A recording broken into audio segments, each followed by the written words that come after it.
Brother నేను దేవుని వైపే ఉన్నా, నేను ఈరోజు అందరి ఎదుట అవమానింపబడ్డా, బ్రదర్ నేను దేవుని వైపే ఉన్నా, బ్రదర్ ఈరోజు అందరి ఎదుట నాకు క్షేమం వచ్చింది, సో బ్రదర్ నేను దేవుని వైపే ఉన్నా, నేను అన్ని పోగొట్టుకున్నాను, నా లైఫ్ బ్రోక్ అయిపోయింది, ఇప్పుడు ఎందుకు పనికి రాకుండా ఉంది. గుర్తుపెట్టుకోండి, విరిగిన హృదయం గల వారికి యెహోవా ఆసన్నుడు, నలిగిన మనసు వారిని ఆయన రక్షించును. అంటే బ్రేక్ అయిన వారిని దేవుడు ఏం చేస్తారంటే 100% తిరిగి రక్షిస్తాడు.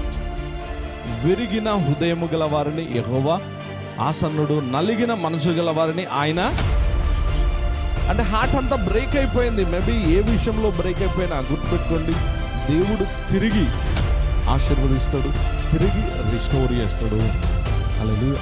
నమ్ముతున్నాను అందరి జీవితాల్లో ఎంతమంది అయితే ఏ విషయంలో అయితే షేమ్ అయిపోయినారో, ముఖ్యంగా ఫ్యామిలీలో ఫెయిల్ అయిపోయినారు, అలాంటి వారిని దేవుడు ఈ రాత్రి దర్శించి ఆశీర్వదించును గాక. ఆమేన్.